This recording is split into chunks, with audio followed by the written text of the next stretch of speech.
কুমিল্লা থেকে ফাহিম তিনি জানতে চেয়েছেন, কোন মুসল্লিকে দেখা যায় সিজদা থেকে উঠার সময় হাত দিয়ে জমিনের উপর ভর দিয়ে উঠেন, আবার অনেক মুসল্লি এমনটি না করে সরাসরি দাঁড়িয়ে যান। জানার বিষয় হলো এই দুটি পদ্ধতির মাঝে কোনটি উত্তম। অত্যন্ত সুন্দর একটি প্রশ্ন করেছেন। বিভিন্ন সময় নামাজের মধ্যে মুসল্লিদের মধ্যে দ্বন্দ্ব হয়ে যায় এই বিষয়গুলো নিয়ে, যে উনি সেজদা থেকে উঠার সময় হাতে ভর করে ফ্লোরের মধ্যে ভর করে তারপরে উঠে, অনেকে আবার স্বাভাবিকভাবেই সেজদা থেকে উঠে যায়। উত্তম কোনটি?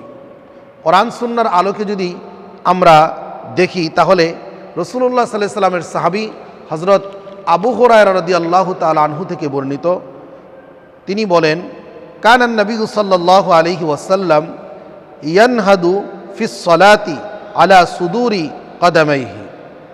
হযরত আবু হুরায়রা রাদিয়াল্লাহু তাআলা আনহু বলেন, নবী করিম সাল্লাল্লাহু আলাইহি ওয়াসাল্লাম নামাজে পায়ের পাতার উপর ভর করে সিজদা থেকে দাঁড়াতেন। অর্থাৎ রাসূল সাল্লাল্লাহু আলাইহি ওয়াসাল্লাম সরাসরি পায়ের উপরে ভর করেই তিনি সিজদা থেকে উঠে যেতেন।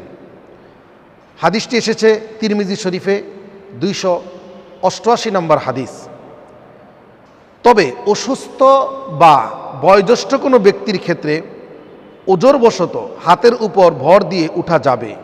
হারেস রহিমাহুল্লাহ হযরত ইব্রাহিম নাখাই রহিমাহুল্লাহ থেকে বর্ণনা করেন, আন্নাহু কানা ইয়াকরাহু যালিক ইল্লা আইয়াকুনা শাইখান কাবীরান আও মারিদান।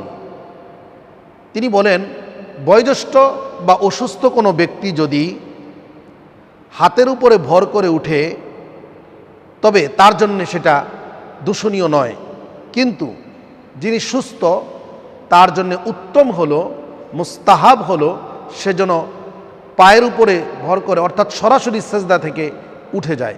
আশা করি আপনারা আপনাদের প্রশ্নের জবাব পেয়েছেন। ইনশাআল্লাহ আপনাদের যদি আরও কোনো প্রশ্ন থাকে অবশ্যই আপনারা আমাদের কমেন্টস বক্সে প্রশ্নগুলো লিখে দিবেন।